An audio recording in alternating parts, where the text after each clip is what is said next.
Hello, I'm Nora, and welcome back to Novels with Nora. As you may or may not know, I am currently in grad school for library science, as it is my goal to become a teen librarian, and this semester I am taking 4 classes, which is quite a few, but I'm having a lot of fun with all of them. And one of my courses, Engaging Teens, the whole premise of this course pretty much is to be reading books designated for teens so that we as eventual teen librarians have like a backlist of books ready to recommend to teens. So in order to do this and do this effectively, we have been given a list of 22 prompts pretty much of books that we must read. So by the end of this course, we will have read 22 books for teens. And this assignment has been broken down into 2 parts. So the first 11 books that we need to read and the reviews we have to write for them are due on October 12th. Today is October 4th, and I still have 6 books that I need to read. So in this video, I am going to be hopefully reading all 6 books that I need to complete this assignment and reviewing those books, sharing about like why we're reading them, why these specific books have been chosen, and just like kind of showing what we're reading in library school. So that being said, I'm going to start by reading off the kind of assignment description and like why we're reading all of these books and like what the purpose of the assignment is, and then I will break down what the prompts are for the books that we're reading. So like I said, this course is called Engaging Teens, and this assignment was sent to us over the summer, so we had like a week or 2 before the semester started to actually get started on the reading, which is when I put together the list of the things that I was interested in from the main list, I guess, and I'll get into like the full breakdown of it. But the very first thing it says on this assignment sheet was, as a professional librarian serving teens in schools and public libraries, you will find yourself reading much of the literature published for teens. It is good practice to share what you are reading with teens, plus it will make readers' advisory and collection management much easier. This reading assignment is meant to give you an introduction to the vast quantity and quality of literature for teens. It also allows you to practice your skills in the critical evaluation of literary works. To optimize your exposure to literature, choose books that you have not read before.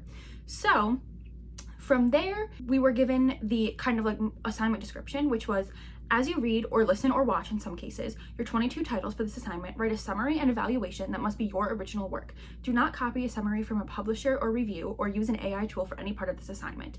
If you are unfamiliar with critically reviewing books, read some reviews from professional selection journals or blogs written for and by teen librarians. And then it says what we need for each review. So we need a citation, our personal rating, recommended age range of the teen reader, the category or list that we selected the book from, a succinct summary of the book, a critical evaluation, observations on the cover art, and then a personal rating on quality and popularity. So there's a lot that goes into rating and reviewing these books outside of just reading them. So it's not even just like the actual act of reading the book, then we have to do this like professional review, which I have had some experience with reviewing books from this channel and from just like my own reading and reviewing. However, a professional review and a personal review are 2 very different things. And so kind of like changing the way that I review things has been interesting because I have already read 5 books for this list.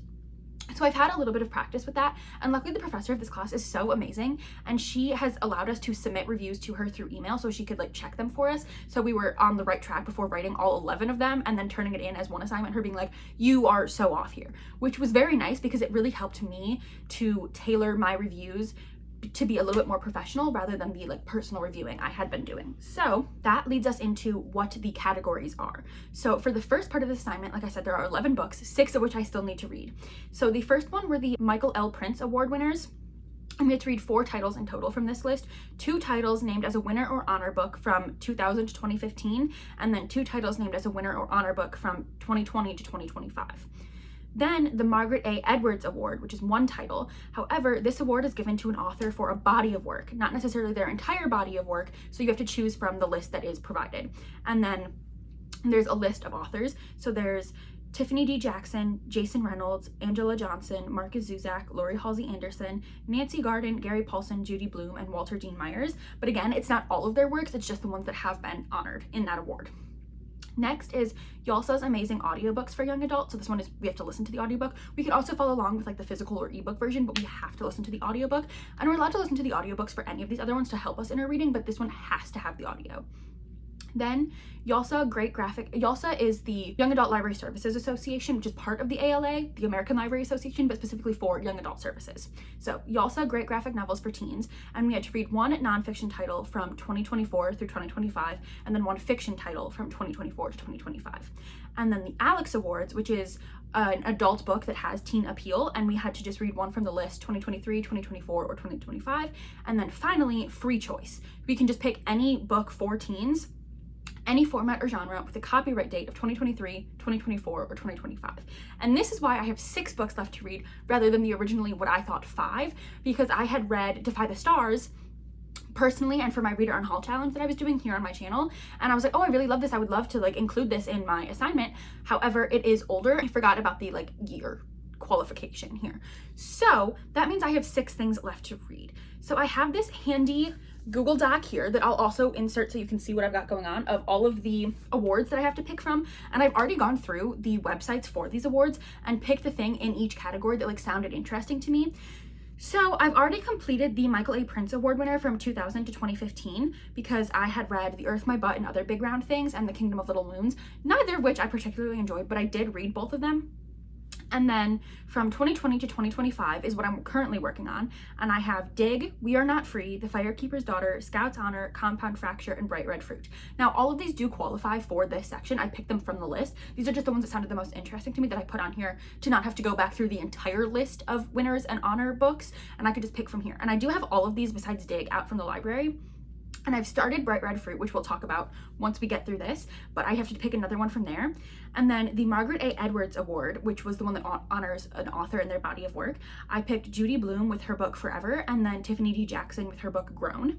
And then for Yalsa's amazing audiobooks, again, going through the list, I have Imogen, obviously, Daughter of the Moon Goddess, Iron Widow, and You've Reached Sam. Daughter of the Moon Goddess and Iron Widow, of which I own, so those would probably be the ones that I end up picking. And then also great graphic novels for teens I have completed. For the nonfiction, I read Visitations, which I talked about in my last wrap up. And then for fiction, I read Ash's Cabin, which I also talked about in my last wrap up. So the graphic novel section is completed. And the only other one that I've completed for this section is the Alex Award, of which I read I Was a Teenage Slasher, because I read it over the summer and then saw that it was one of the options for this list. And I was like, oh, I'll use that. I didn't end up loving that book, and I wish I had picked something else for it, but it's already done and I'm not going back and redoing it, especially because I only have a week to get this done. And then the final category is free choice, of which I had tried to use the Defy the Stars, which I now know will not work, so I'll have to read another 2 things for there. So we kind of have our work cut out for us, and I need to read 6 books in a week and then rate and review all of them. And the review sheet, I have one pulled up here that I will also put in so you can see it, but it is quite in depth because we have to include a lot of information about these books.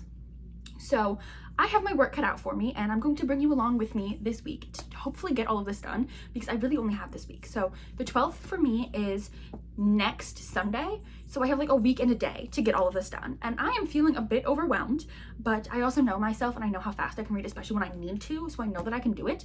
But I'm really just going to bring you with me to show you kind of like what I, as a future teen librarian, am reading and what I'm reading like for library school, as we call it.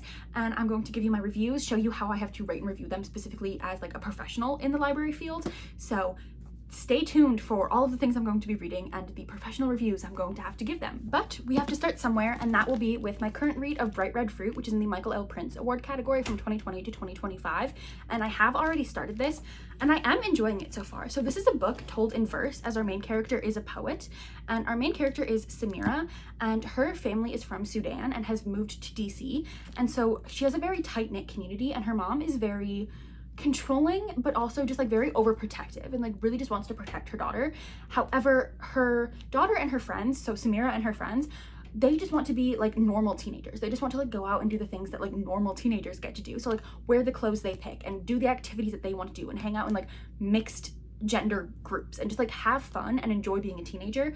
However, because Samira enjoys doing these things and she's in this like very overprotective community where there's just like she's constantly being surveilled by the people in her community, all of the things that she's getting up to that her mom does not agree with are getting back to her mom. So her mom is then like very much overprotective and is like not letting her go anywhere, has like taken her phone from her. And so she really digs deep into her poetry and ends up on this online poetry forum where she meets this poet Horace.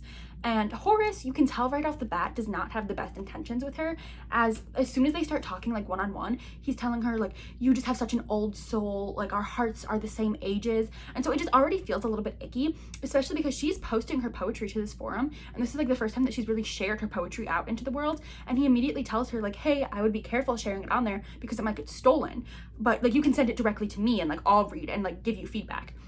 which sounds nice in theory, but like combined with all the other icky things he's doing, just like doesn't give the best vibe. However, she has an aunt who is like very supportive of her artistic freedom and her artistic creation, and like really wants to help develop her as a poet. And so she signs her up for this like poetry workshop, and she is very excited about this opportunity. And that's where I'm at so far in the story. And because it's told in verse, like it reads really quickly. And I've read books in verse before and haven't really loved them, but this one makes so much sense because Samira is a poet and she like expresses her feelings through poetry. So it makes perfect sense that this is written in verse. And I'm having a great time with this. Just like the feelings of wanting to express herself but feeling like stifled by her community. I'm really having a great time with this so far. And you can just tell that things are gonna get messy because it's like she feels so much love for Horace, not necessarily because of who he is as a person, but because he recognizes that artistic creation in her and helps to like bring that out in her. So very much looking forward to continuing this and hoping that I can finish it today or tomorrow so we can get on to the other things. And I kind of hate that I put this off until the last minute because that means I feel like I'm gonna be rushing through these books and not enjoying them as much. But I am having a really great time with this so far, and I'm really liking Samira's voice, especially through the poetry that she is writing this through. So I'm having a very great time with this, and this cover is just absolutely stunning. So I'm just going to keep reading and hope that it doesn't get too much messier.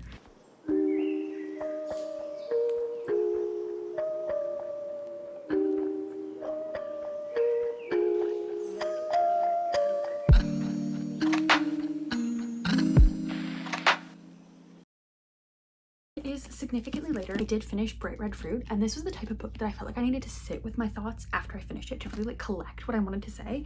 And I still feel like I don't have the words for this. When books are written as like poetically and lyrically as this, I feel like I need to like write my review and like give my review in the same cadence and same tone, and I just cannot do that because this was beautiful. This was written by a poet and it was beautiful. It was just so wonderful. There were so many lines that I read and I was like, I wish I could highlight this.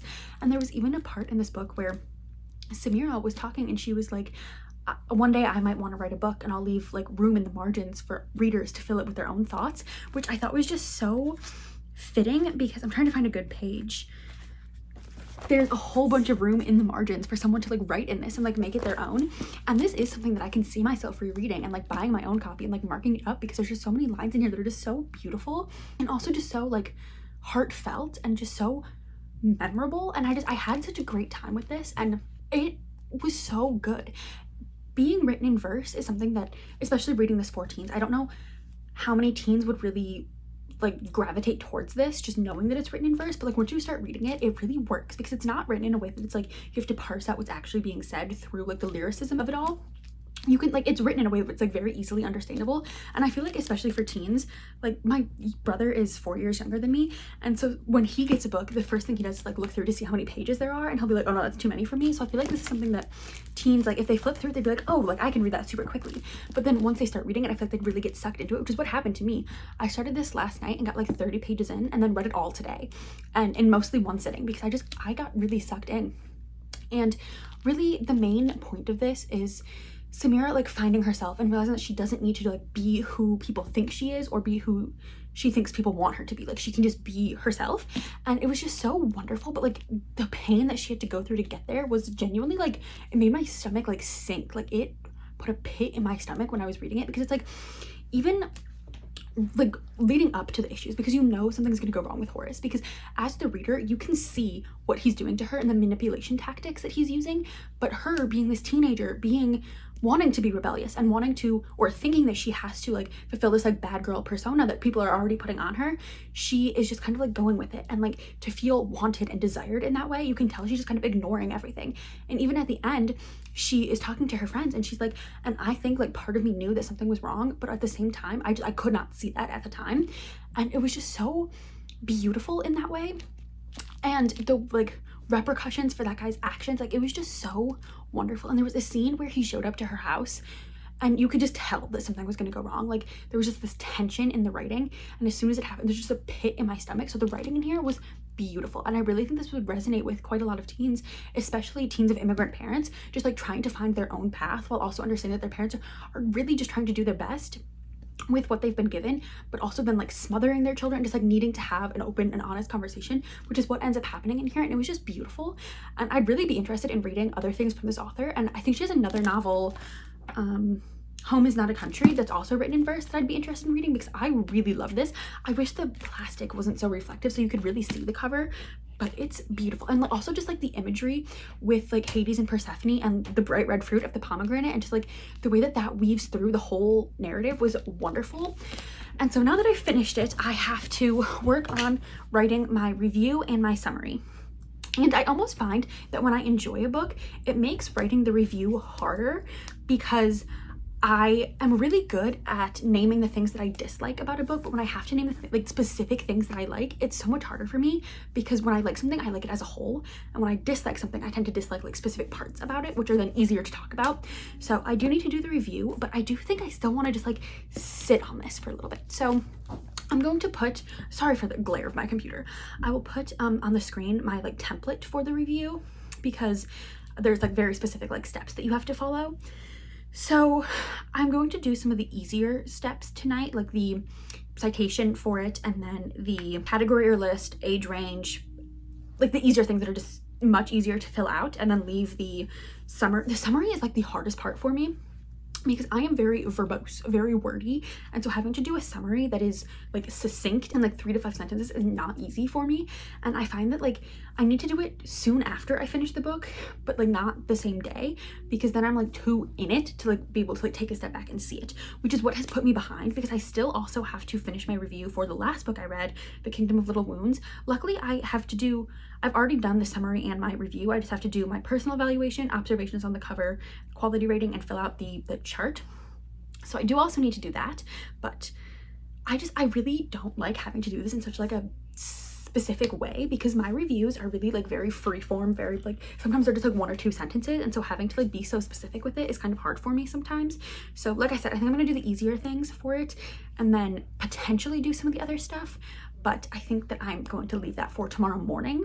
I feel like I'm usually better with like my writing in the morning, and then start my next book either tonight or after I do my review tomorrow. So I'll give you a little clip of me filling out these parts, but that is Bright Red Fruit. Really love this, and I am not giving personal ratings like on my like Goodreads and things for these books because I'm not picking them up like of my own will, and so I feel like my ratings are a little bit skewed, especially because I'm reading them so much more critically than I would just like something I'm picking up on my own.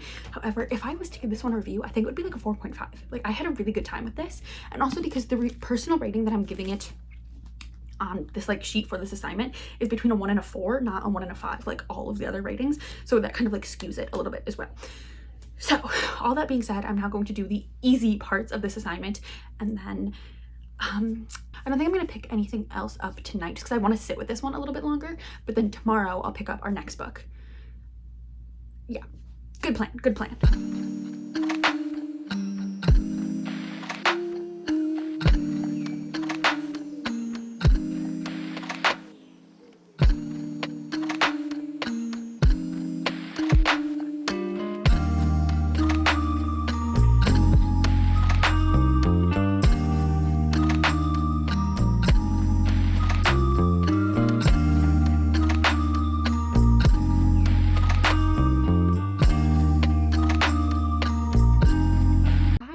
Just typed out the entire review, finished it completely. However, I'm now realizing that I typed it in my template document and not in a separate document.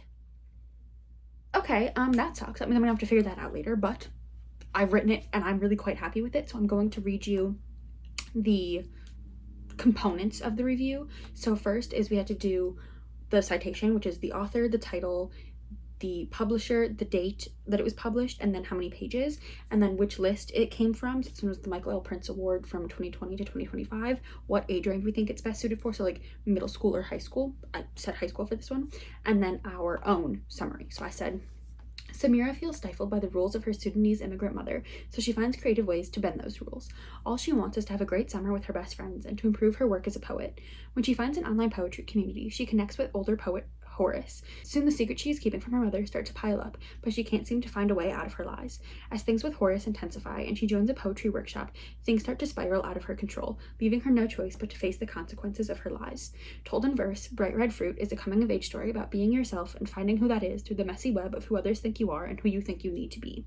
And then our personal rating, which I did give this a 4, so it's 1 through 4, and I did give it a 4, which is the first that I've done for this assignment. and then our cover reactions, like our cover review. And I really think that this cover is stunning. I would highly recommend going to look up like an actual picture because the plastic on here is not doing it justice, but this is stunning. Really, really love that. And then our quality rating, 1 through 4, gave it a 4. The writing was beautiful. And then we have to give it a popularity rating, again, 1 through 4, of how popular we think it is for teens. 1 being like, I can't see a teen reading this, and 4 being like, every teen will be reading this. And I give it a 2, just because I don't know how popular novels in verse will be with teens. So I feel like 2 being like somewhere in the middle, you know? And then we had to fill out the little chart, which it's 1 through 4 again: content and theme, plot, characters, language, accuracy, setting, illustrations for graphic novels, presentation / special effects for like if we're watching something, because there are a few options for that, and then audiobooks, and then again for the cover, and then my review. And it has to be like 2 to 3 paragraphs. So I love this novel. I'm not typically the biggest fan of novels in verse, but it worked extremely well here. Samira being a poet makes this novel being in verse make perfect sense, and also allows the reader to feel more connected to and in the head of the main character. Samira is messy and often makes bad choices, but the reader can see exactly why she is making those choices and can clearly follow her line of thinking. There are heavy moments in this novel, and they are handled extremely well. The prose adds a heightened sense of emotion to these big scenes and really contributes to the overall feeling of the novel. I think that teens of immigrant parents will really relate to many of the struggles Samira faces, and may even see parts of themselves in her. She's a very real and raw character, and seeing her go through these rough moments hurts, but makes the resolution feel even more satisfying and heartwarming. Seeing Samira grapple with so many big issues and emotions while also feeling like she can't go to anyone with her thoughts is frustrating in the best way. In my opinion, the best books are those that make you feel something, and Bright Red Fruit did just that several times over. I truly think that if teens take a chance on this novel written in a non-traditional style, they will fall in love with it. Sophia El Hillo, I believe is how you pronounce her name, is such a talented writer, and I found myself pausing to repeat some lines out loud because they were just so beautiful. I think this story on its own would have been enjoyable, but the prose elevates it to a new level. I will be thinking about this book for days to come. So I have completed a whole nother book, so I get to cross that off of my list. How exciting. And I'm also really excited that I enjoyed this one as much as I did, because this was like a last minute addition to the list, because everything else that I had put on here were things, minus Scout's Honor, are things that I'd already heard about and already had like a vague interest in before seeing them and like needing to read one of them. And this is the only one besides Scout's Honor that I had not heard about before. So I'm really glad that I gave it a chance and absolutely loved it. So next, I need to pick something else from this category. So I have Dig, We Are Not Free, The Firekeeper's Daughter, Scout's Honor, and Compound Fracture. And I think I'm going to take Compound Fracture off the list because that's by Andrew Joseph White. And this is his 3rd YA novel. He has another adult novel after that one, and I kind of want to read all of his works in order. I've read Hell Followed With Us, which is his first, and then Compound Fracture is his most recent YA novel, and there's one in between. So I feel like I want to go there next before getting to that one. And also his novels are really heavy, and I'm just not sure that I'm in the mood for that right now. So that leaves me with Dig, We Are Not Free, The Firekeeper's Daughter, and Scout's Honor. And I have all of those except Dig out from the library, so I feel like I'm going to read one of those. But I am not going to make that decision tonight because it's really going to depend on what kind of mood I'm in tomorrow. But I'm really glad that I got that done, because that means we have, what, 5 things left to read? Let's see. 1, 2, 3, 4, 5. Yes. So if we keep it up with how we're doing now, like a book a day, we'll get through these just in time. So feeling honestly quite excited. I really, really love that book. Like, I had such a good time with it. I'm glad that that's what I read next, because now I feel like I'm invigorated to read and like really want to read something else just as good as that. So that's where I'm going to leave you for tonight, and then we'll pick it back up tomorrow.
first, I'm wearing a new sweatshirt for the first time. I got this from a small business, and it has this cute little patch with this fairy, but I didn't realize like how far into my armpit it would be, and I also feel like it's making my arms look bulky and big. But anyway, yesterday, as you saw, I read the first chapter of several books. I started with Firekeeper's Daughter, the first one that you saw me read in a new location, because I was getting ready to leave the house and I was waiting for everybody else to be ready. So I read the first chapter of this, and then this was the only one I was able to get through before we left. And then when I came back, I read the first chapter of We Are Not Free, Compound Fracture, and Scout's Honor.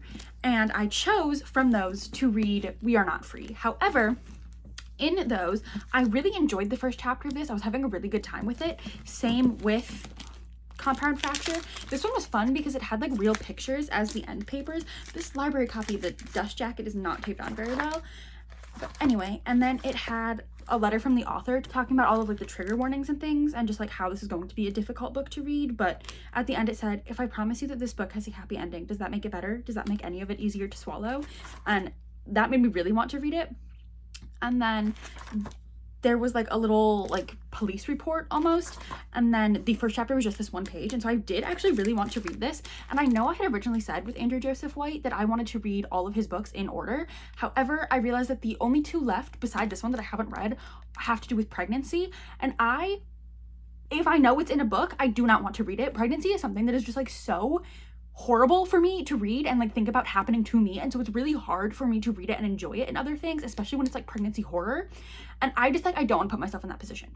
So I think that this one I might end up actually reading on my own or for one of the other prompts. Let's see if this has a date in here. This one came out in 2024, so I could read this for the free choice, and that might be something that I do because I do actually really want to read this. So, and I already have it from the library, so that might be something that I do. Same with Firekeeper's Daughter, because I was really enjoying this, and I really want this list of books that I'm reading to be as diverse as possible. And Andrew Joseph White is a trans and autistic author. This is an Indigenous novel by an Indigenous author. So if this one has the right year, I might also read this one. Let's see. 2021, so I couldn't read this for this assignment, but I do really want to read this at some point. And then there was Scout's Honor, which I had never heard about before it being on this list. And looking at the cover, I was like, oh, that's really something. And this was one where I was like, I don't know if I'm gonna want to read this, but it's like a very different genre and a very different like style, and very different than everything else on the list of things that I had pulled from. So I was like, I'll check it out, just like maybe. Did not enjoy the writing style, so I put this one down without even finishing the first chapter. But I did start and then also finish We Are Not Free yesterday, and oh my god, this book was so good. Again, this is one that I had never heard about before it being on this list. And this is by a Japanese American author, so it also gives me some diversity in that way. And I really, really love this. This is about 14 teenagers who are all Japanese Americans, and this takes place right after the bombing of Pearl Harbor and then the like mass internment of Japanese citizens in the United States. And there's 14 characters, and we hear from all of them briefly, but all of the chapters are actually like quite long, so you get to know them like quite well. And it's just about like them being in these camps, and then like what happens from there, and like how they all end up separated but then like finding their way back to each other. And it's just like this one big found family, and truly like that is the plot. It's them being Japanese American teens and being forced to go through all of this just for existing, and just like them being so angry and having so many emotions that they don't have like any outlet for, and just like trying to make the best of it and being like, well, at least we have each other, but then like things happen where they get separated, and it's just heartbreaking and devastating, but also like so heavily researched and based in this author's like own family history. And so there's just like so much emotion put into it. And I did not film this part. I wasn't filming when I started crying, but like I was sobbing through like a whole chapter of it, because eventually it talks about how some of the Japanese people in these camps were like drafted and also like gained the ability to enlist in the military. And so we followed 3 of the characters who end up going into the military, and we follow one of their chapters. And I was skimming through to see who all had their chapters and in what order, and I got a little bit of a spoiler for the chapter after one of them in the military, and so I knew what happened to him. And knowing that and then reading the chapter, it just made it so much worse. And it was just so devastating because it's like just reading from all of these characters and seeing them being like these happy teenagers and then going like to be so scared of just like walking down the street and like knowing that they're not doing anything wrong, but also knowing that it doesn't matter what they're doing because of the way they look and because of who they are. And it was just such a hard read, but at the same time, like I flew through this because just like the found family aspect of it, I just wanted to know if they were all going to end up back to each other, because like that is what this novel was. It was about family and like finding your way and just like trying to make the best of a horrible situation. And I loved it. This was such a good book, and I never would have heard about it if not for this assignment. So I'm really glad I ended up picking this one up. And it also was kind of like a mixed media type novel, because after every chapter there were like pictures or different like selective service cards. Like after every chapter there was something that like helped to tie into the novel, and some of them were fictional. Like there was like a selective service card that was like fictionalized with the names of the characters, but then there's also like real documents in here from that time period, and it was so amazing. And also the audiobook would highly recommend, because the audiobook, every character had a different voice actor, and it was so good and it was so well done. And at the end of every chapter, like music would start to play, and it was like really, it just added so much like gravity to it. This was amazing. I had such a good time reading this. I was sobbing. It was wonderful. And then towards the end, there was also a whole chapter that was written in verse, which was really interesting. Did not see that coming.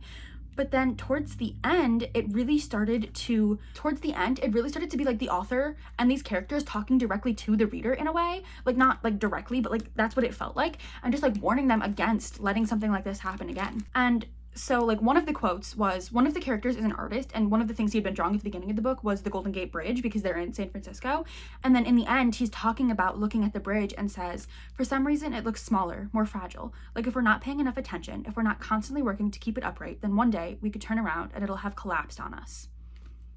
And that just feels like that is what's happening with our democracy, and that is what's happening with everyone's freedoms. Like if we're not constantly fighting for them, we're going to lose them. And that's a really scary way to feel. But then also in the author's note, I believe, yes, in the author's note, the author Tracy Chee says, finally, thank you, reader. Thank you for seeing this story and not turning away. It happened. It happened to my family. It happened in other forms and with other faces, to other communities and other individuals all over the world. It is happening right now, and it will happen again. We cannot allow it to happen again. Love and fortitude to you all. And that just like really hit me. And this book I think came out in 2020, but it just has never been more relevant, because that's exactly what we're seeing today, especially with like these ICE detention centers and like Alligator Alcatraz and everything that we're seeing right now. We've seen it before and we've done nothing. And if we continue to do nothing, it will happen again. And so this was just like the perfect book to read, and I feel like it's really going to resonate with a lot of teens, Japanese American teens, but then also just teens who are angry and scared and want to know what to do and what's going to happen if they don't do anything. This is a book I would point them to. So as you can tell, I really love this book and will be recommending it to a lot of people, especially once I am a librarian. I will be recommending it to my patrons, because this was amazing. Really, really enjoyed it, especially because then at the end there was also a section for further reading. So if you're interested in anything that was spoken about in this book, there's a whole section of further reading of like novels and like websites and just different things you can look at to further educate yourself.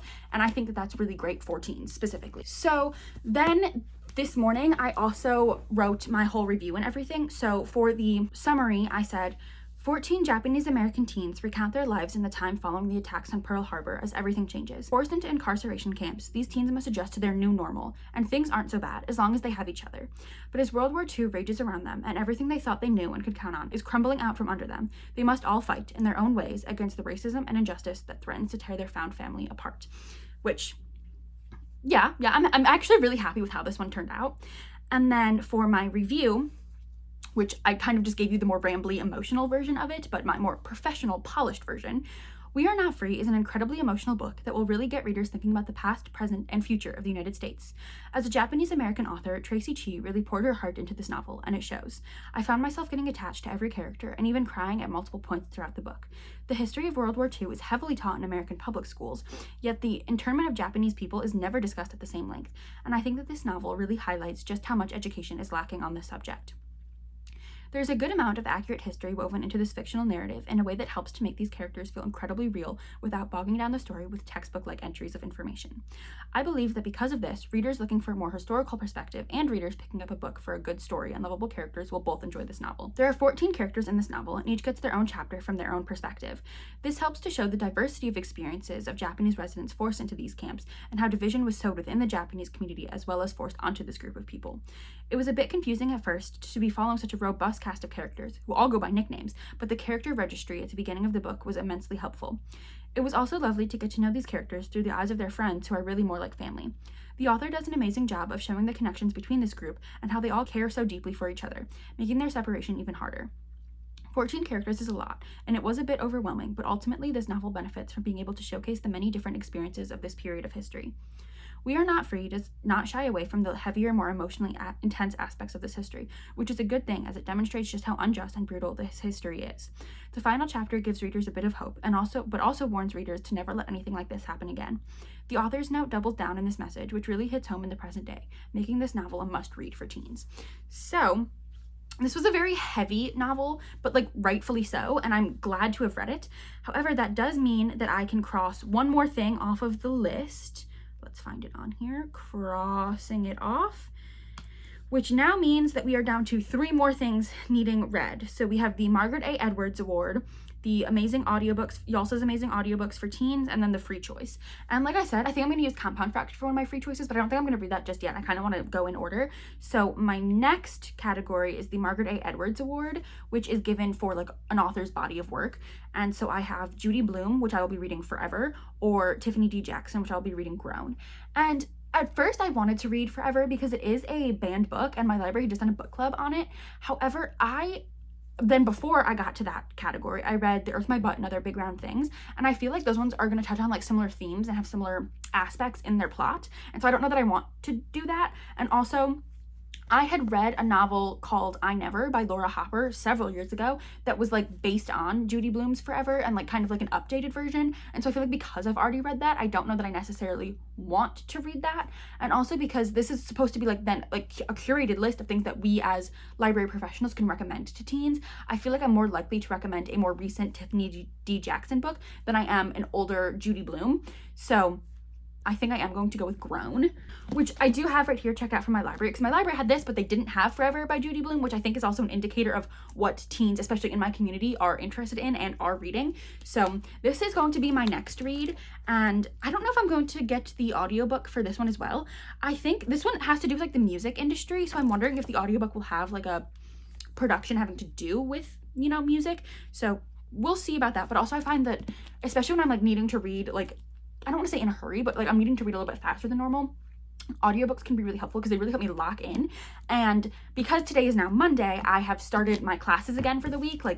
I'm not on the weekend anymore, and so I also have a week's worth of work to do for class as well. So I will not have as much time to read, but I can for sure still get these 4 books done, especially because the last 2 are free choice, so I can just read whatever I want within the time parameters. So Grown is going to be our next read, and I'm actually really looking forward to it because I don't think I've ever read anything from Tiffany D. Jackson before, but I've always wanted to, so I'm really excited for this. Also, this cover is stunning. Really excited to talk about this in my little assignment part.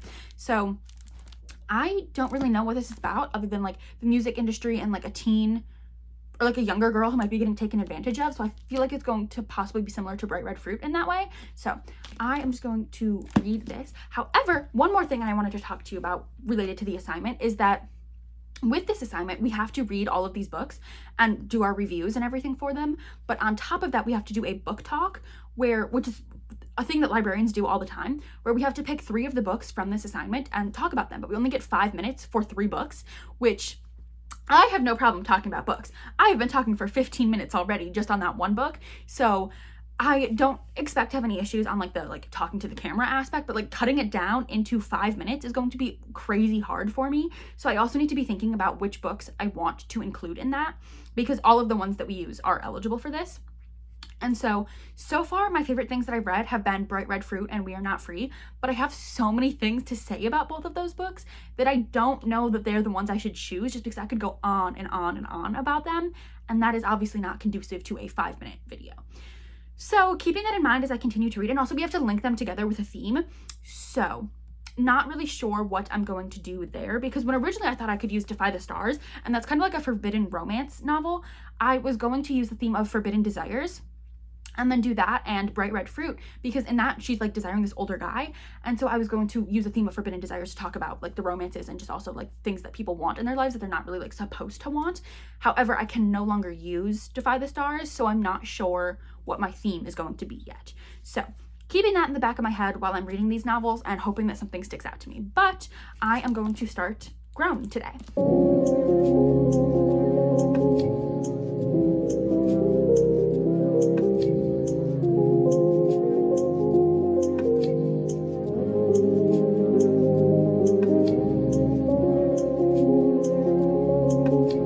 It is once again another day. I am once again wearing the sweatshirt and once again wishing that this patch was like more on the front. I'm wondering if there's a hole in the sweatshirt, and so this was put here to like cover that, and that's why it's over here.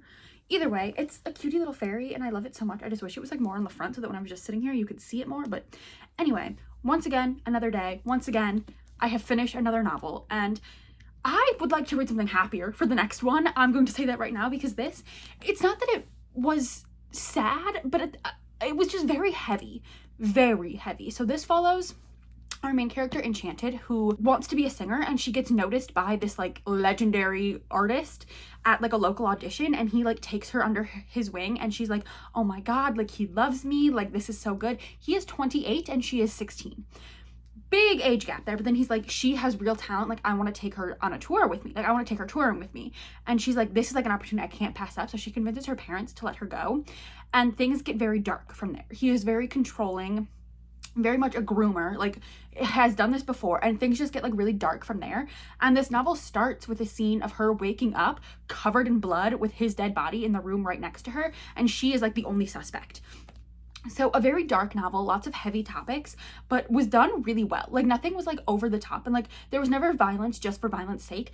Every single scene where like something bad was happening to her was there for a reason, and I really enjoyed that.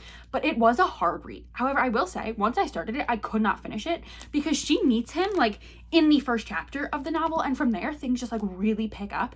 And it's like at first it's like, okay, like he's treating her well, like, you know, as the reader, it's like as soon as he says you're so mature for your age, you just get this like pit in your stomach, and you know as the reader that like things are going to go wrong. But like for the first like 25%, I would say things are fine. Like he's treating her well, she's still like living at home with her parents, and then as soon as her parents like sign over like the custody to like his like secretary person, and she is just then alone with him, things just like a switch is flipped, and that pit in your stomach just grows and grows and grows until the end of the novel. And even then, like, because her trauma is still there, and this novel does a really good job of like highlighting that and showing that like just because she got out of the situation does not mean that the situation and the effects of it have left her. Like she and her family and her friends and her community are going to be like dealing with that for years to come, if not their whole lives.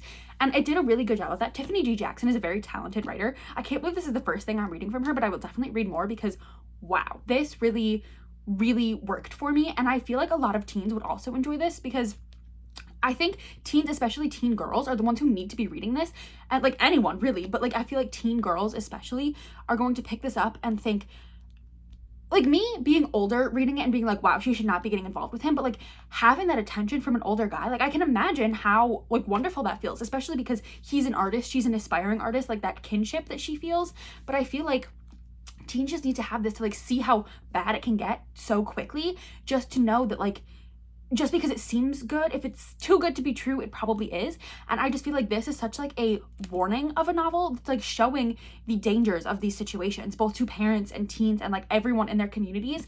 And so I really enjoyed this, and I'm glad I picked this one. I think it has more cultural relevance, and also just like it's more timely.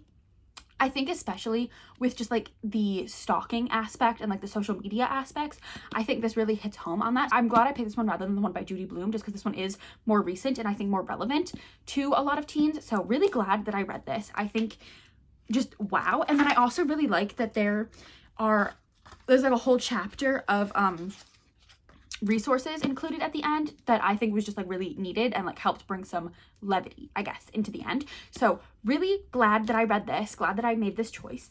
And this morning I did get my review and everything written up, so I will read that to you now. So for my summary, I said, Enchanted Jones wants nothing more than to be a famous singer, and her dreams feel closer than ever when superstar Corey Fields spots her at a local audition and takes a personal interest in her.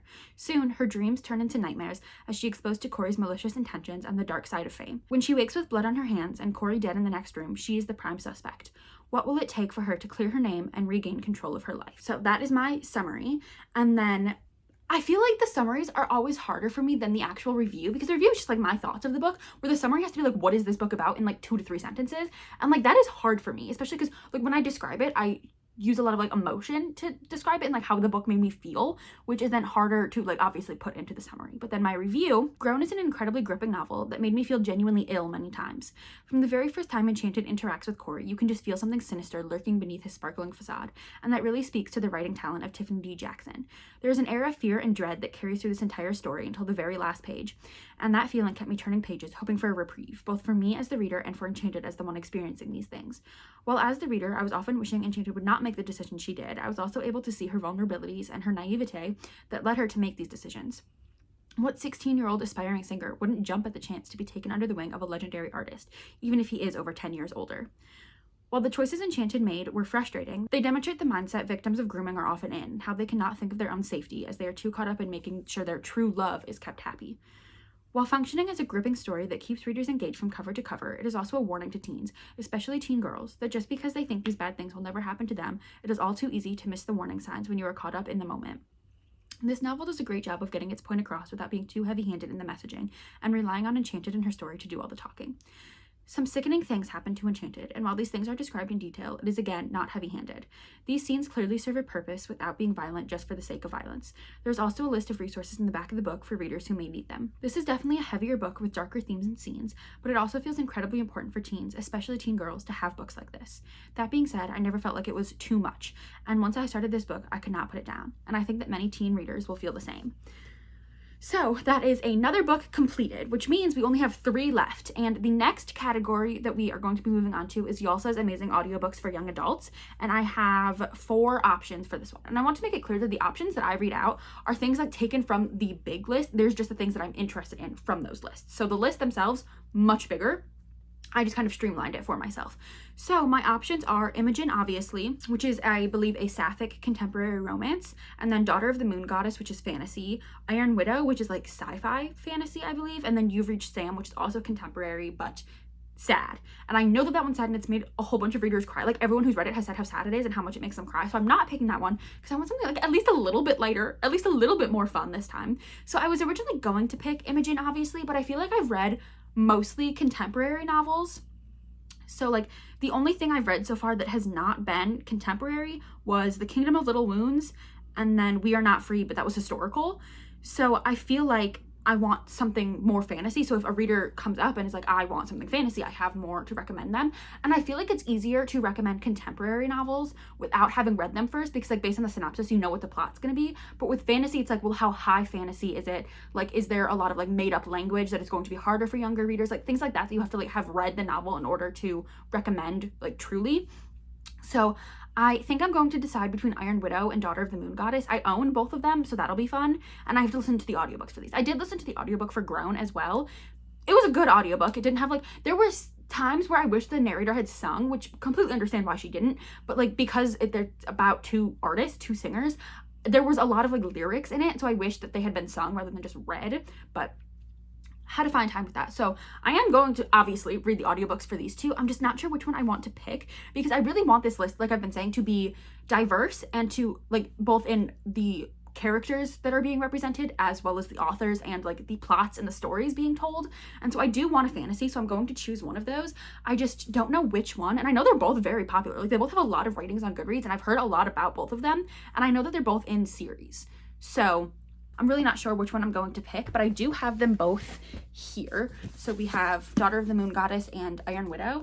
Iron Widow, I think, is going to be in like a trilogy, I think it is. I think the second one, Heavenly Tyrant, just came out recently. So I know that there's that, but I don't know if there's more coming after it. And then Daughter of the Moon Goddess, I know has Heart of the Sun Warrior, the second one.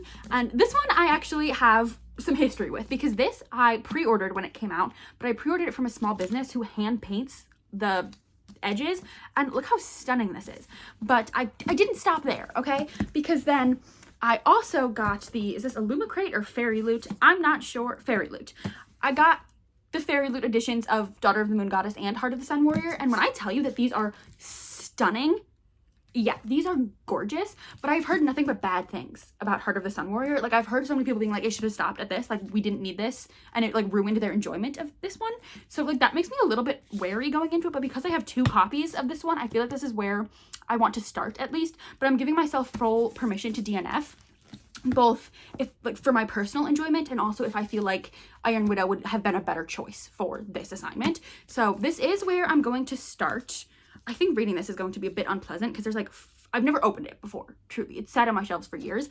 There's like paint flicking off of it, so we'll see. But this seems like something that I personally am going to enjoy, so I'm really looking forward to it. I think I'm going to enjoy both of these, so I'm going to start here, and if I am not enjoying it or I feel like it's not working for this assignment, or I just feel like I'm not going to have enough to say about it in my review, or whatever reason I might not want to continue with this, Iron Widow will be my backup, just because that's what I want to do. So that's where we're at. So that is what my plans are now. And this one, the past few books I've been able to read in one day. This I do not think I'll be able to, just because it is significantly longer. Like, it's almost 500 pages. Let's see.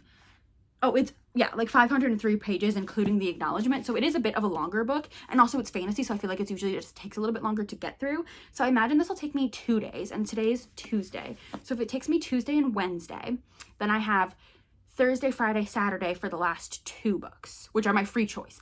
And for the free choice, I could always go back to what I've read this year, like since the start of the semester, and pick things that I've already read and just like do the review and everything for those books.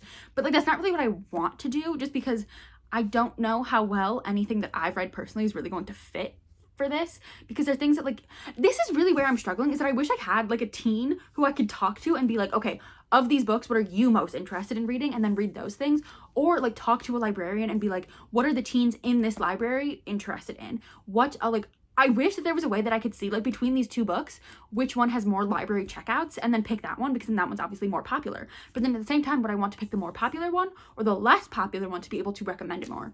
A lot of thoughts happening in my head, and so I think I just have to make the decisions for myself. And then obviously, just because I'm not reading it for this challenge, that doesn't mean that I never get to read it again. And I feel like that's kind of something that I'm falling into, where it's like, well, if I don't read it now, like, I'll never get to read it again. But like, that's not true in the slightest. And especially because I own Iron Widow, like, I will for sure get to it at some point. So I'm having a lot of thoughts. I'm also just a bit more overwhelmed today because, like I said yesterday, my like week of work has started up again. So I'm also dealing with all of that. So there's just a lot happening. But I am going to start Daughter of the Moon Goddess, and I'm going to read this copy just because the Fairy Loot edition, while it is stunning, is technically the UK edition. And so I feel like the audiobook, because it's the US audiobook, is going to line up better with this one. So we'll see. Also, this is just good for me to do, because if I don't end up enjoying this, then I can make room for something else on my shelves by getting rid of these and giving them to someone who will actually enjoy having them on their shelves more than I do, because these are genuinely some of the most stunning editions of books I have ever seen, and I haven't read them. So hoping to at least either be able to say that, like, yes, I read it and enjoyed it, and now I get to enjoy its beauty even more on my shelves, or be like, no, it wasn't for me, and pass it on to someone who will enjoy it more. So lots going on in this category, but I do also already have the audiobook of this checked out. So, because I kind of was leaning towards this. Let's just get started with this, stop yapping, and actually get started so I can keep making progress, because I'm really proud of myself for how fast I've been reading. And it really just, like, kind of goes to show myself. I know I just said I would stop yapping, but hear me out. It really goes to show myself that, like, if I just sit down and read, I'm getting through these books so fast. Like, Grown, I read in one day in, like, 2 sittings. That's really fast. And like, typically this would take me like 3-4 days to get through, just like picking it up here and there. But like, I really enjoyed this. So I'm glad that I'm picking up things that I'm enjoying. And also, prior to starting this vlog, I don't want to say I was in a reading slump, but I was just not feeling inspired or motivated to read it all. And this, obviously, like, I have to be reading, but it's really great that I'm not like trudging through these books, and I'm genuinely having a good time reading them. So I'm having a wonderful time with this assignment, and I'm hoping that this video is helpful to someone or enjoyable. I'm not really sure, but I'm having a good time, and I really need to actually start reading now. So that is what I'm going to go do.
another update and another sweatshirt. This time in honor of 5 Seconds of Summer releasing the music video for Not Okay this morning.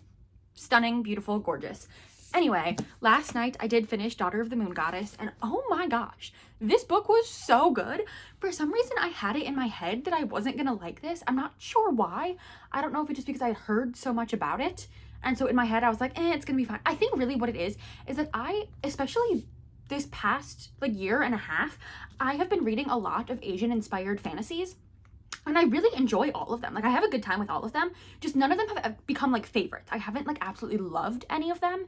And so this to me was I knew it was going to be different and something that I would enjoy. I just didn't think it was going to be something that I loved. I absolutely love this. As soon as I finished, I was like, this might be a 5-star. I think it's a 4.75, high 4.5. It's not quite a 5, just because it did something with the love triangle that I didn't love. But I had a great time with this, and I'm so glad to have finally read it because I own this edition and the Fairy Loot editions of this and the sequel, which I will be reading because I had a great time. And this was just so fun that I was able to read something that was already on my shelves for this assignment.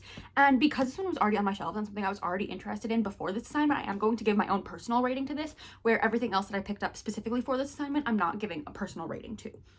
If that makes any sense. Just because I feel like my ratings wouldn't be as personal, they would be more analytical, which is totally fine if that's how you rate. That's just not how I rate. And complete tangent here, but I think that next year I want to change the way I rate and review books to be a bit more analytical and a bit more critical, because I feel like I throw out 5 stars really easily, and then looking back it's oh, that is not a 5-star. I enjoyed it a lot, but it's not a 5-star. But if I change that now, the things I read for the last half of the year aren't going to match up with the way I've been rating for the whole rest of the year. So I'm gonna wait till next year to start doing that. So tangent over.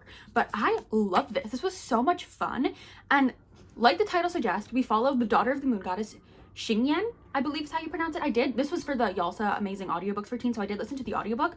Loved, great audiobook. The narrator did a great job of really having a lot of inflection and putting a lot of emotion into her voice. Love that. And also, whenever I'm reading a book that has character names or place names or just languages that I am not familiar with, I love listening to the audiobook to then know how to pronounce those things. And even if I then cannot recreate the same sound and the same pronunciation, I at least know how it should sound, instead of just trying to figure it out on my own. And also, I have a lot to say about this book. The author has on her website, beautiful website, first of all, she has character art for the 3 main characters and a pronunciation guide for a lot of the characters that you might have a little bit of a harder time with, which I really liked. This was so fun, but it follows our main character, Xingyan, who is the daughter of the moon goddess, and her mom was imprisoned on the moon for something, and she has magic, but she has to keep it tamped down so that people don't know she's on the moon with her mom, because they don't know that she exists. And then one day her magic flares, and so she has to flee into the immortal realm, and she ends up becoming the companion to the crown prince of the celestial kingdom, who are the people who imprisoned her mom on the moon.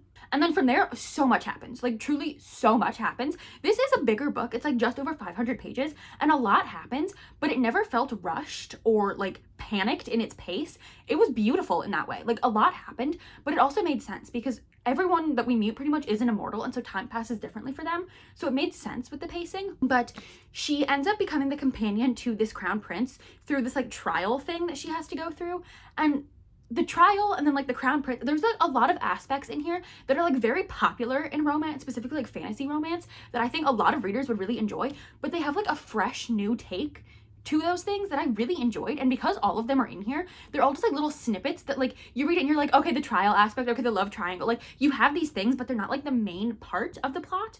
And also then we have training sequences of Xingyan learning how to fight and learning how to use her magic, because she wasn't able to do that for the first all of her life. And so we're seeing her train and step into her skills and strengthen herself, which is really nice, because I feel a lot of times with fantasy, especially the female main characters, they either already have those skills and so we don't get to see them training, or we see them training and then it's all of a sudden they're just super good at everything. Where in this instance, we see her spending a lot of time on it, and because so much time passes in here and the scope is so wide, we see her going out on these missions and being hesitant at first and not trusting herself fully, and then getting to be better at those things. Loved. Now the love triangle I didn't love as much, just because I'm not really the biggest fan of a love triangle. Make them a throuple, put them all together. But I understand why that can't happen in all novels. I completely understand. But this did the thing where there's 2 love interests, right? And they're almost complete opposites, but like she's in love with both of them. Like she really has feelings for both of them. However, like she ends up having to choose. And so instead of like having her just like genuinely make a choice, we villainize one of the love interests so that she like doesn't have to make a choice because he's now like an evil guy. So she can't be with him. And so I don't love that because I feel like it takes away the like gravity of her having to choose. And this happens in like so many YA fantasies. However, it did do that. And when I first read it, I was like, oh, like, you know, but it kind of like switches it a little because he's still in love with her, you know, and like he like regrets his villainy a little bit and is like, I still have feelings for you. And like, I hope one day like you can realize that like you still have feelings for me too. So very much looking forward to the sequel to see what goes on there because I don't know who she's going to choose or what's going to happen, but very much interested in that. But I had so much fun with this. So this morning I did write my review. So let's now read that. Okay, so for my summary, I said, Xingyin is the daughter of the moon goddess, and as such, she grew up on the moon with only her mother and an attendant for company. When her magic flares and she must flee the only home she has ever known, she finds herself as the companion to the crown prince of the very kingdom that imprisoned her mother on the moon. In order to earn the favor of the celestial emperor and free her mother, she sets off on a dangerous quest, leading her to face mythical beasts, dangerous magic, and her own growing feelings for both the prince and the mysterious captain of the celestial army. So, I'm really happy with how this summary turned out because I feel like fantasies are a bit harder for me to summarize, especially this one, because genuinely so much happens. Like she is on the moon, and she comes down to the immortal realm, and she's like working in this house. Then she meets the prince, then she does the trial to become the prince's companion. She's the prince's companion for a while. She joins the army. She's going out on all these different like quests. Then she has to like go out on like her big quest to free her mother. And there's like a whole thing from there. And then there's like a little bit of a war happening. Like a lot happens in here. So trying to summarize that in a way that's non-spoilery and also concise, difficult, but I'm really happy with how it turned out. And then my actual review, this one is a bit longer because this was for the audiobook specifically. I also had to like do a paragraph reviewing the audiobook. So the audiobook for Daughter of the Moon Goddess is exceptional. The narrator does an excellent job with her inflections and really infuses an extra layer of emotion into the story. Despite being just one narrator for all the characters, as we were only reading from Xingyan's perspective, this makes sense, and the narrator did a great job of changing her tone for dialogue between characters. The audio format also helps with pronunciation of words and names that may be unfamiliar to readers. All that being said, I think this is the perfect novel to listen to the audiobook while following along with the physical or digital copy. The audiobook has no flaws, but the scope of the story is so broad that just listening to the audiobook can make the story a bit confusing and harder to follow. The physical copy also has a map that is very helpful and which is lost in the audio format. Then, like my actual review of the content of the novel. From trials to training to a love triangle, Daughter of the Moon Goddess really does have it all, and each of the aspects of this novel were all executed wonderfully.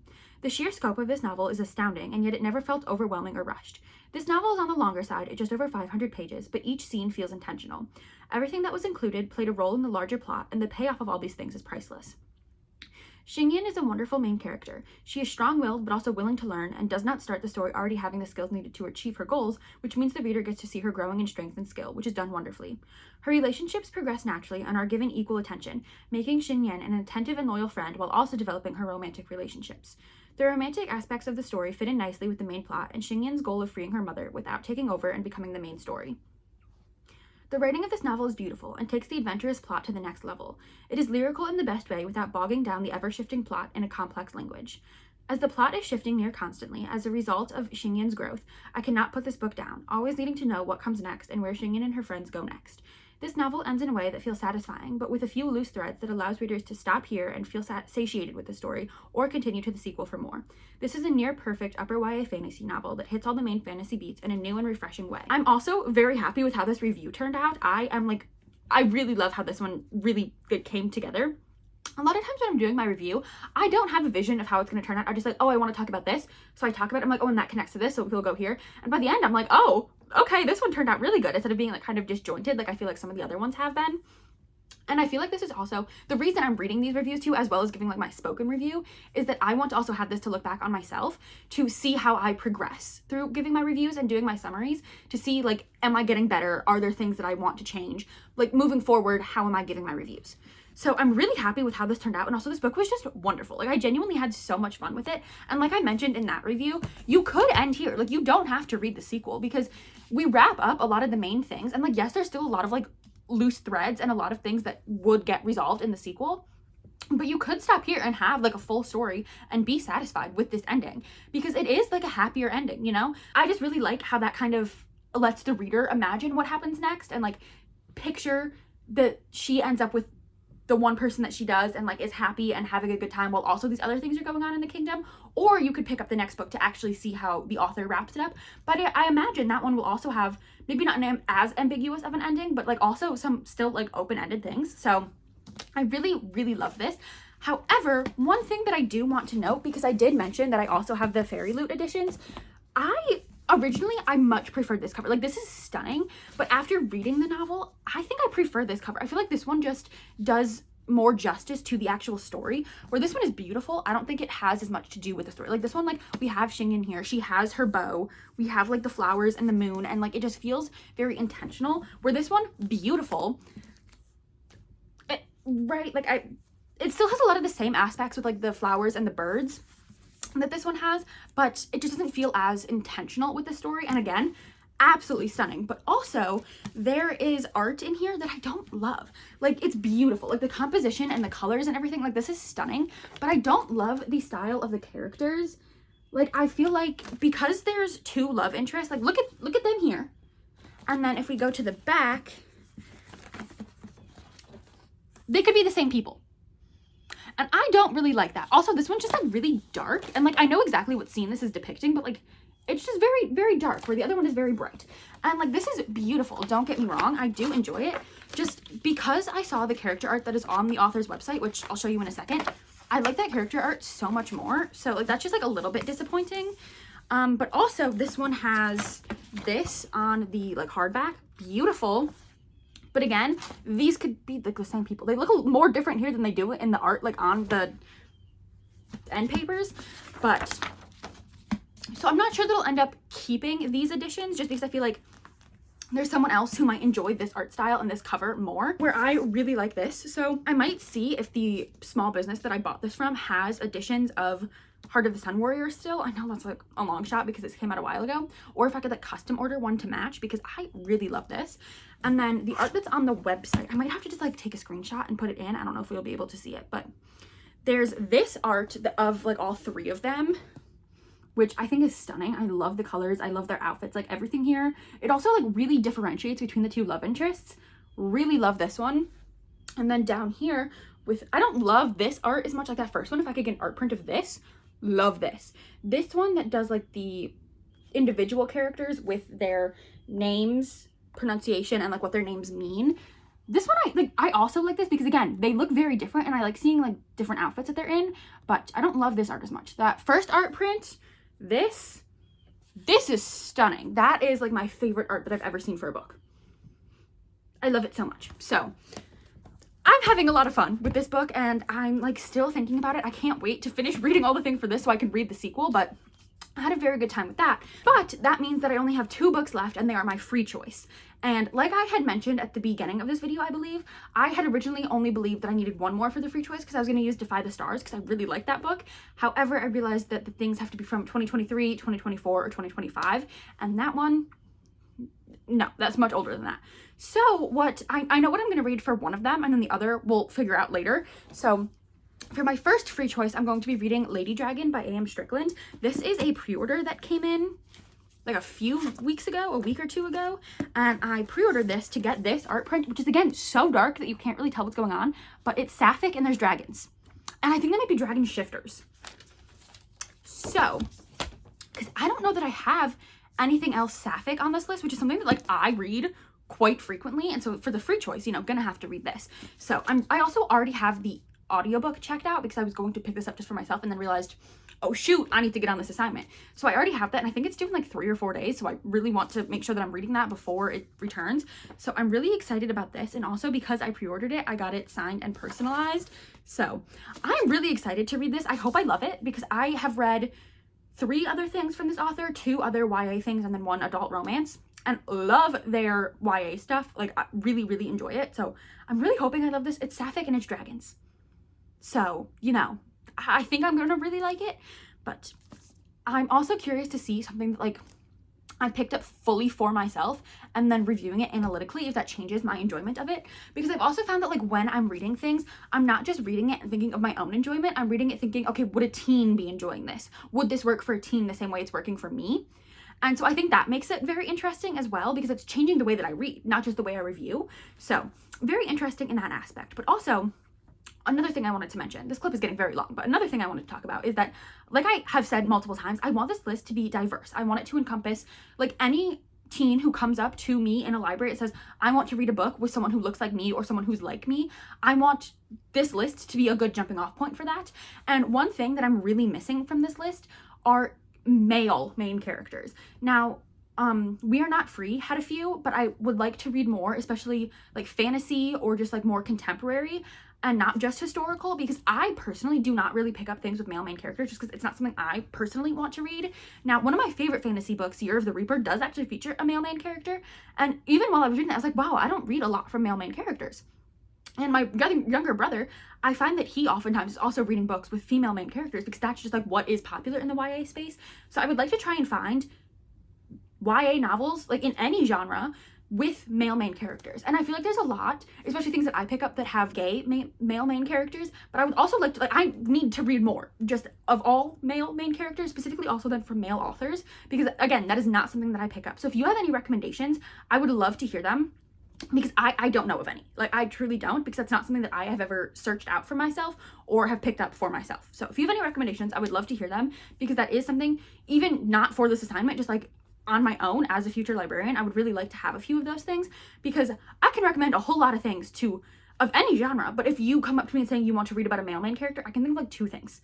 And one of them is a gay main character, which, you know, isn't a problem, but like if you are a straight teen male looking for something with your representation, I couldn't give it to you. I know it exists. I know it's out there. I just don't know of it. So I would like to increase my awareness. So that being said, this is my next book, which is the complete opposite of a straight male main character, 2 sapphic female main characters. But I'm really, really excited for this. It also is significantly shorter than the last book, so I feel like I should be able to get through this quite quickly, because today is Thursday.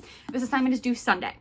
I would like to have all my books read Friday so I can spend Saturday compiling them all together and getting everything done. So I'm hopeful that I can finish this all today. That would be the goal. But if I go until tomorrow, that wouldn't be awful, just because I do read quite quickly. So at most, half today, half tomorrow, and then the next book, half Friday, half Saturday. That is our plan. I am now going to read some of this.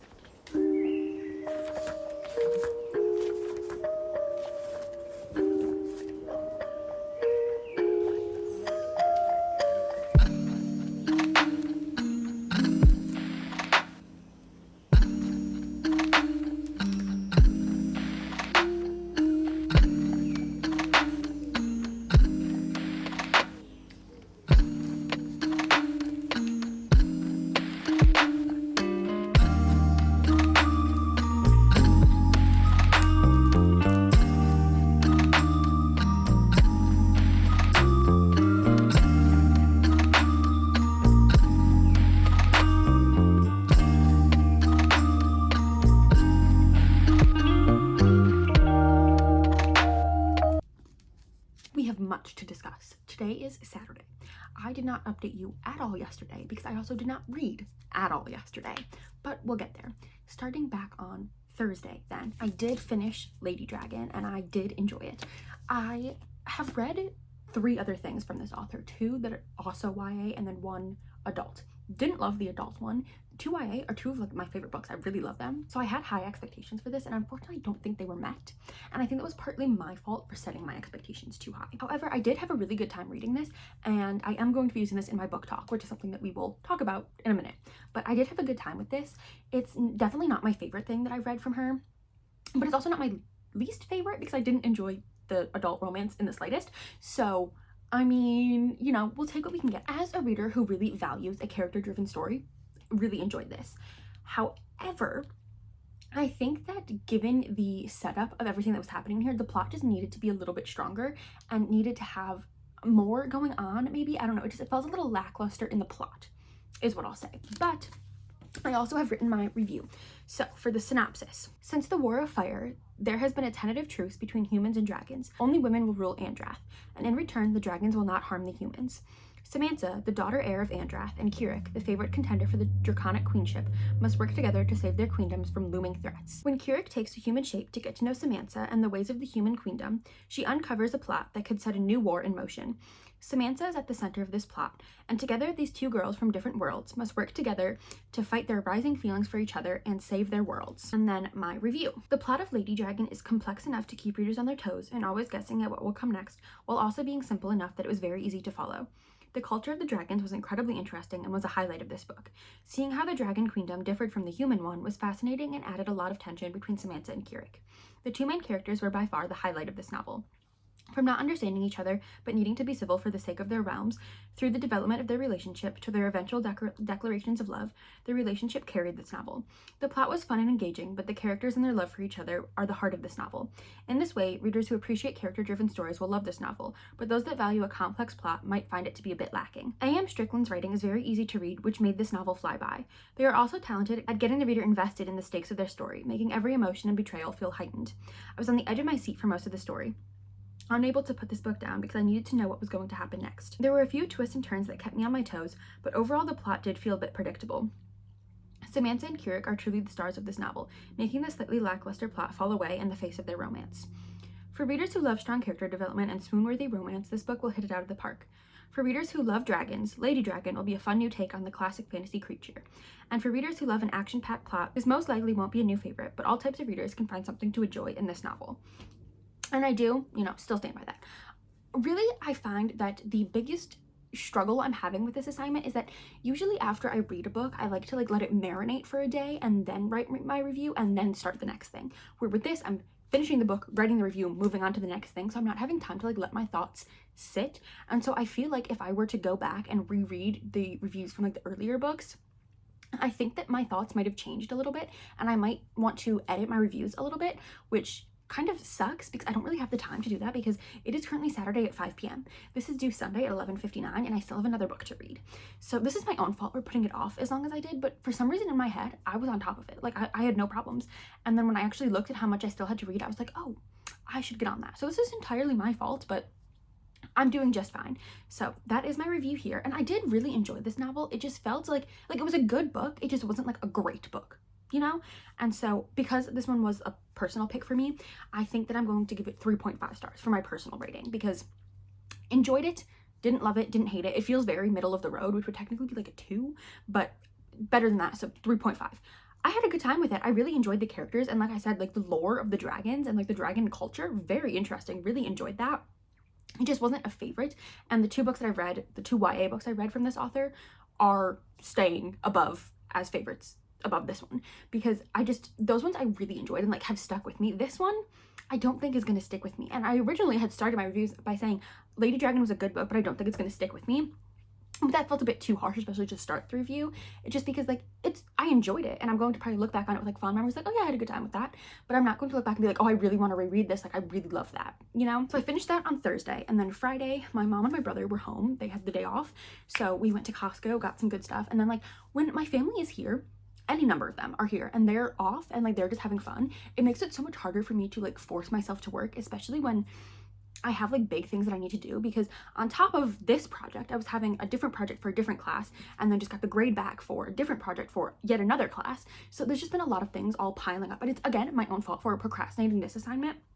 And I take full responsibility for that, but it's just taking 4 classes at the graduate level is not easy, and I don't know how people who have actual jobs and responsibility, familial responsibilities, are doing it. Kudos to them because I couldn't. So I've learned my lesson. Next semester will not be taking 4 classes. But anyway, this morning I did start my next book, which is To Shape a Dragon's Breath by Monoquill Blackgoose, and I'm loving this. But first, like I mentioned with my book talk, I decided on the theme that I'm going to use to carry all 3 of them together. And that is going to be dragons.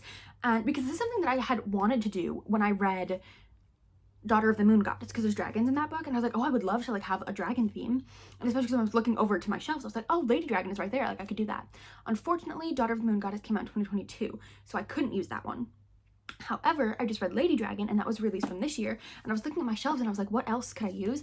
And I own To Shape a Dragon's Breath, which came out in 2023, which is the year cutoff, and it is as the title would suggest, about dragons. So I decided, okay, if I can find a third thing about dragons that is in the time zone and is for young adults, I'm gonna do that.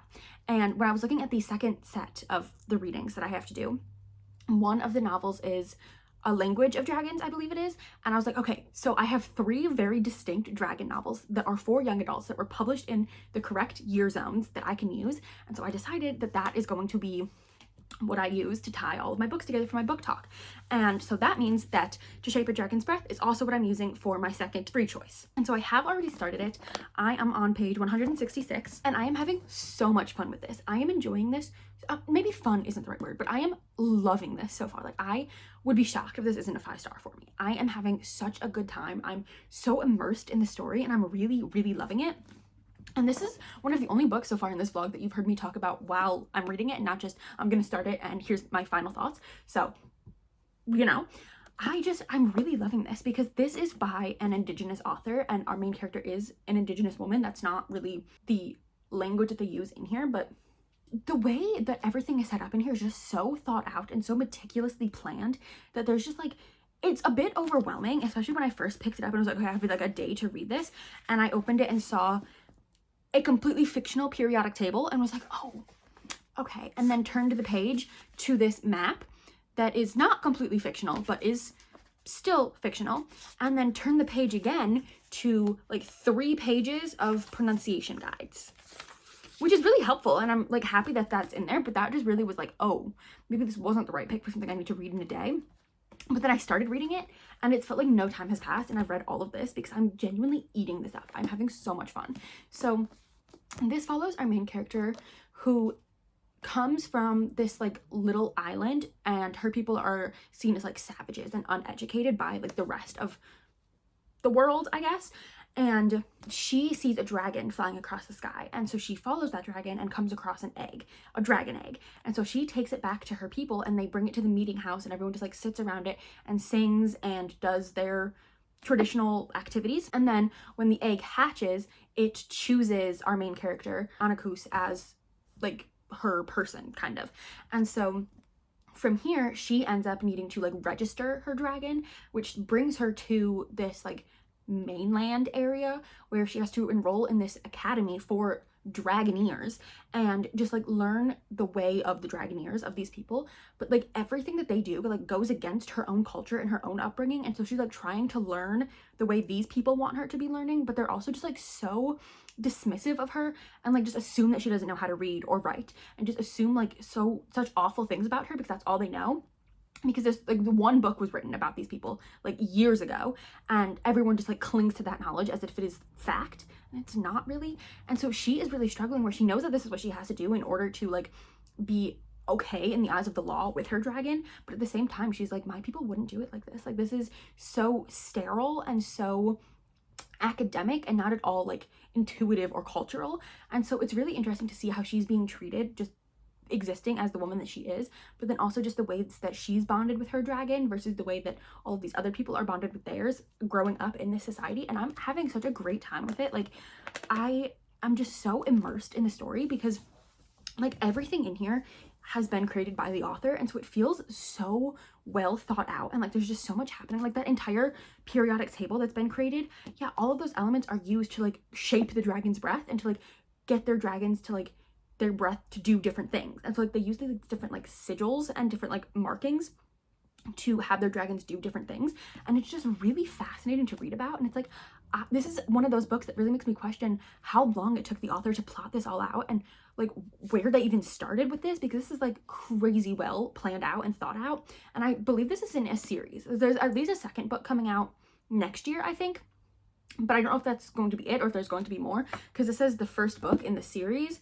so I don't know if it's duology, trilogy, true series, not sure. But I'm having such a great time with this. Also, this is like the floppiest paperback. I'm just having a great time. Really glad I picked this because this has sat on my shelves since the beginning of this year, and I'm really enjoying this. So I am really excited to just keep reading. I don't think that I'm going to finish it today just because I do kind of want to take my time with this. And that's the other thing with this assignment, is that because I kind of put it off, but also I don't think I would have had time to like sit with things and like take my time with them no matter what, because it's 11 books in like, what, how many weeks? Let's see.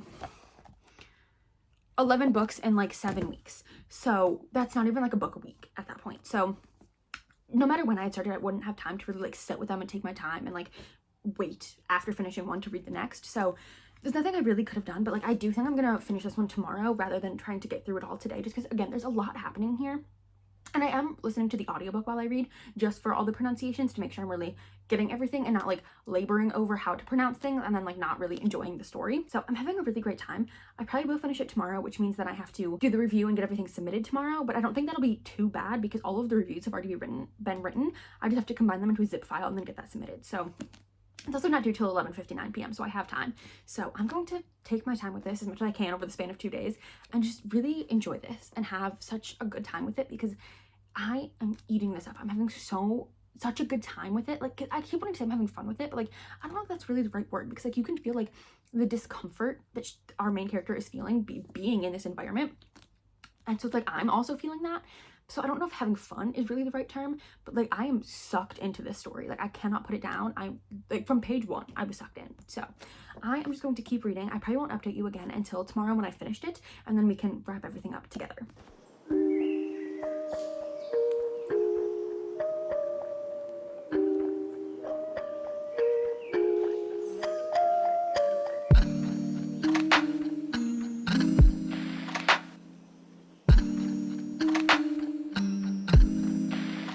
Back for our final update. It is Sunday night and I have finally finished the last book of this part of the assignment, To Shape a Dragon's Breath, and I am so pleased that I absolutely love this. Was a 5-star for me. I loved this so much. From the very first page I was so drawn into this story and this world, and I just like could not stop reading. I had such a great time with it. I truly do not have enough good things to say about this book. It was so wonderful and so complex and so rich and well thought out, but at the same time not being confusing, which is a really hard balance to strike, to like have your plot be really complex and involved and interesting while also not being super confusing and hard to follow for the reader. Kept getting interrupted by my little dog, but truly I love this. I had so much fun with it. Annakus, our main character, is just such a wonderful main character to follow, and she's like the perfect vessel for this story because she cares so deeply for her family and her community and their traditions, while also understanding that in order to maintain those traditions she has to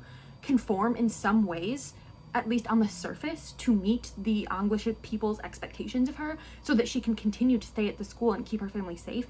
And there was just so many things all happening at once, but it was never like too convoluted or hard to follow. It was wonderful. And also just I feel like every character who's introduced serves such a unique purpose and adds so much to the story. Like her roommate slash supposed best friend, or supposed to be best friend, Marta, who is clearly like trying to help but can only help from her English perspective, and so like is kind of just like making things worse. And then Theo, the other native student who's at the school, and how they're so different while also in the eyes of everyone else the same because they're from the same place. And so just the conversations that are had but at the same time not had about how neither of them can like be a spokesperson for their entire group of people, because even just within the two of them they're so different, and how you can't like put your opinions of a whole people onto one person. And it was just so wonderful. I truly had such a great time with this. The sequel comes out early next year and I will be reading it. I had such a wonderful time with this, which made writing my review easy and hard, because I think I mentioned in this vlog, when I don't like something I can usually pinpoint exactly what I don't like about it, or when I do like something it's harder for me to pick apart the things that I specifically liked, because I liked it, you know, like I loved it, especially when I love a book, which is what I did with this. And I just I love it so much. It's also just like the floppiest paperback, so the reading, like physical reading experience, was just wonderful. But that being said, I have written my review. Oh, the glow of the computer.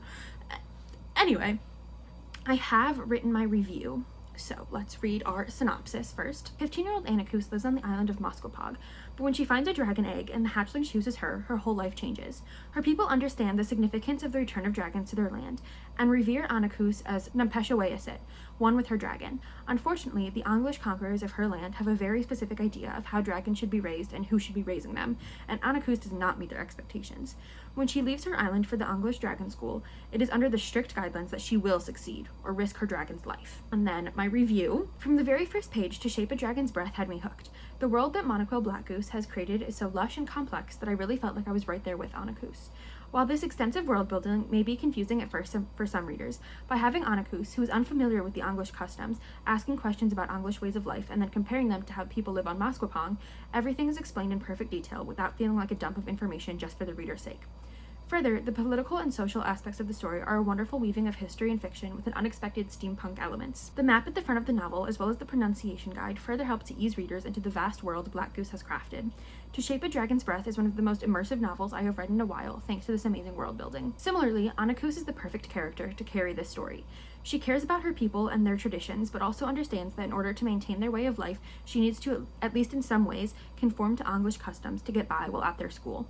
She is the type of character that readers can't help but root for and want the best for. She's incredibly level-headed, even in the face of those who view her as less than, further securing her place in readers' hearts. The group of friends she accumulates are also wonderful characters that allow readers to see from the perspectives of those around Anakus. These characters, combined with the plot and world building, help to drive home the themes of this novel in a way that feels natural and not at all heavy-handed. The relationship between Anakus and her dragon is so fun and endearing to read about, but also adds another level of intensity to the story, as it is made clear that if Anakus steps out of line at all, her dragon is at risk. It was also fun to see all the other types of dragons and their bonds with their dragoneers. I truly had such a wonderful time with this novel and can't wait to read the sequel. I imagine that many teens, if they stick it out through the slightly complex world building, will feel the same. And I am very proud of this last review. So, with that being said, I have read and reviewed all 11 books for this part of the assignment. Now, there are some that you didn't hear me talk about in this vlog because I only read, I believe, 6 for this vlog, which is already so many. But going in order of how they're listed on the assignment, I read The Earth, My Butt, and Other Big Round Things, and then Kingdom of Little Wounds, which is the one that I read right before this vlog started, so my reading experience is in a different vlog, the Day in My Life video that I posted most recently before this.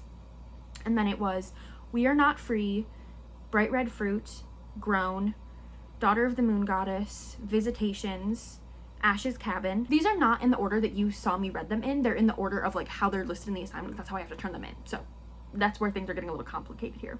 So then Daughter of the Moon Goddess, Visitations, Ash's Cabin, I Was a Teenage Slasher, Lady Dragon, and finally To Shape a Dragon's Breath. So what I now need to do is download all of these as PDFs to my computer, put them all in a zip file, and then finally upload the big assignment. And like, it's kind of nerve-wracking to upload an assignment that is this big. It's worth 220 points, which is like a lot of points.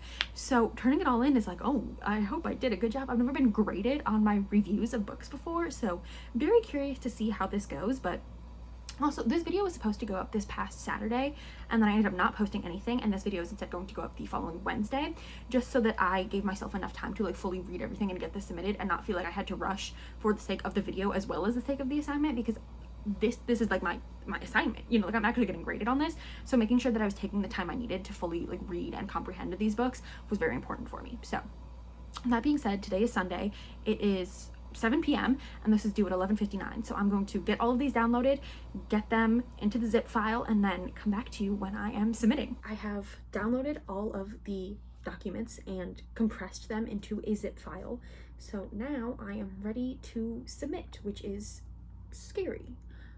Okay, let's see.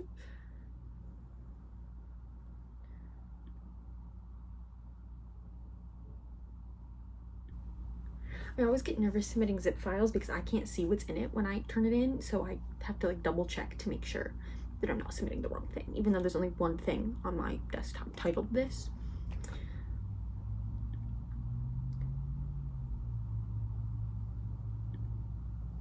Okay, I'm pressing submit.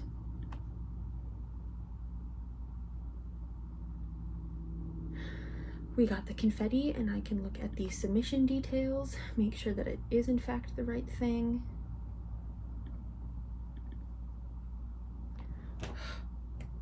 We did it. 1, 2, 3, 4, 5, 6, 7, 8, 9, 10.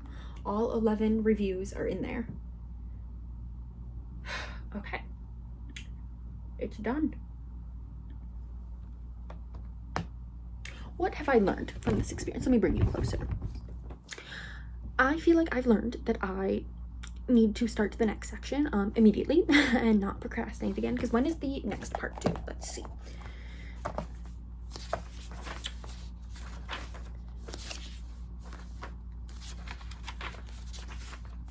The next part is due on November 23rd. So I have a little over a month for the second half, which is another 11 books. So I now know, get on it a little bit sooner, because I truly would like to have more time to sit with the books and my reviews and not have to do them like back to back to back like this. However, it was fun to be reading every day and reading like a book a day pretty much for like the past week. Like that's been really nice. However, I do prefer to like sit with my books and like have time to marinate on my thoughts before then writing the reviews. So not sure how I'm gonna do moving forward, because again, I have less time than the first section to read another 11 books, plus I have to do my book talk in there. So hoping that I don't end up back in this position again, but also like it's hard to do all this while also taking 3 other classes and just like living a life. So hoping that I don't end up in this position again, at least not with 6 or 7 books like it was this past time. So you know, gonna do our best with that. But I did have a lot of fun with this. Like I could really see that my confidence in summarizing and reviewing books has like really grown, especially in summarizing, because I have always had a hard time summarizing books, because to me, like they were always more than just like the synopsis. Like I would always have so much more to say than just what the synopsis gives, which I'm sure you can tell based on the way I talk about books. Like in my videos, I talk about like how it made me feel, which is I feel like more on the review side, but I do it in the synopsis, and I talk about like the themes of the book and like the things that it's talking about. We're doing like a synopsis in that way, like a summary. You have to be a lot more succinct with it, and it's like 3 to 5 sentences max, and that's even pushing it. So I've really grown in my confidence and my ability to summarize, which has been really nice, because that's something I'm gonna need as a librarian. And I feel like looking at this, I could look at it as just an assignment. Like these are the books I need to read for this, and use it just like as it is, surface level. But I'm really thinking about both this assignment and the book talk in terms of, okay, well, how is this going to help me in my future career as a librarian? So like with the book talk, how I wanted to do it with dragons, and I still am, I had 3 things in mind. So I'm going to do Lady Dragon and To Shape a Dragon's Breath, because those 2 are very different, and they're both fantasy, but like very different ends of the spectrum of fantasy, where they're both like higher fantasy, but Lady Dragon is much more accessible than To Shape a Dragon's Breath. And so I have those 2, and they're also very different like culturally. But then I was going to do another novel, A Language of Dragons, I believe it's called, but it just felt very similar, and like it didn't have as much more to offer. It didn't seem like it had, I'm not sure how to word it, but it didn't seem like it had any more to offer. Like it would be a good book on its own, but I'm not sure that it was adding something new to the 2 books, you know? So I'm thinking that now I'm going to use a graphic novel about dragons instead, so that any teen who wants to read about dragons has like a point of entry through this book talk. And even thinking about that, it's like, well, teens aren't actually going to see it, right? Like only my professor is going to see it. But what good does it do to me as a future teen librarian if I'm not using this class as a place to hone those skills, you know? And so I feel like I am just having a lot of fun with this class, and I'm really enjoying the things I've been reading. And the fact that I was able to have kind of like a bit of more free reign on what I'm choosing to read. And so I'm really having a great time with this class. And I loved a lot of the things that I read, and a lot of things that I would not have heard about if not for this assignment. So I'm really excited for the second half and for the next 11 books that I'm going to be reading. But for now, part of me wants to say I'm taking a break from reading, but like that's not true. I'm not going to do that. I think actually what I'm going to do is tomorrow I'm going to start Heart of the Sun Warrior, the sequel to Daughter of the Moon Goddess, just because I'm really in the mood for it. Like I really want to know how the story continues. But also I know if I don't read it soon, I will forget everything that happened in Daughter of the Moon Goddess and have to reread it before getting to the sequel, and then I just won't do that. So that's my plan moving forward. But I really had a great time with this assignment, and just like seeing my confidence, even like maybe you don't see my skill improving, but my confidence at least improving in my reviews and my summaries, and just like being able to do it more professionally rather than just like the 1 or 2 sentences I do just like based on vibes. Like I ate this book up, had a great time, slayed. I can't do that in a professional capacity. So just like getting to flex the muscle of that. And I'm really looking forward to my professor's feedback to see like what she has to say, because she's been in this space for a long time and she's very knowledgeable. So I'm very much looking forward to that. But I can't believe that I submitted that, and that's like a huge assignment done. Like that was like a huge chunk of my semester. So while I'm thinking about it, I'm actually going to cross it off in my planner, because that's done now. That's crazy. I've been working on this for so long, and so for it to finally be done, but at the same time, like I still have another 11 books to read in like a month, so should probably get on that too. But for now, that's all I have. I'm going to enjoy my evening, feel the weight lifted off my shoulders having finally submitted that, and remember this feeling so that I don't put myself in this position again, because I don't want to have to do that. And like, did I get it done? Yes. Did I have a problem with it? No. But I don't love submitting assignments like the night that they're due.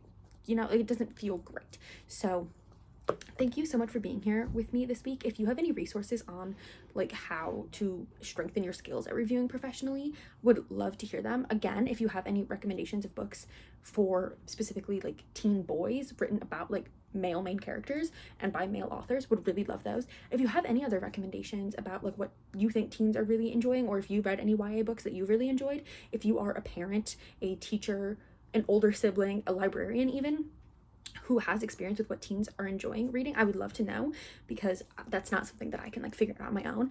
I have a small pool of like my brother and his friends that I can ask, but also they're not all big readers, so any tips that you can provide, I would love. But thank you so much for being here with me this week. I hope that this showed you some of the more fun and also stressful sides of being in library school, and I hope maybe you got a book recommendation out of this. I would highly recommend Lady Dragon, Daughter of the Moon Goddess, To Shape a Dragon's Breath, Bright Red Fruit, Grown, We Are Not Free. Like, all of the things I read, I enjoyed in at least some aspect, and could see why they have gotten these awards and made it onto this list. So again, thank you for being here. I hope you like, comment, and subscribe, and I hope to see you in another video again soon. Bye.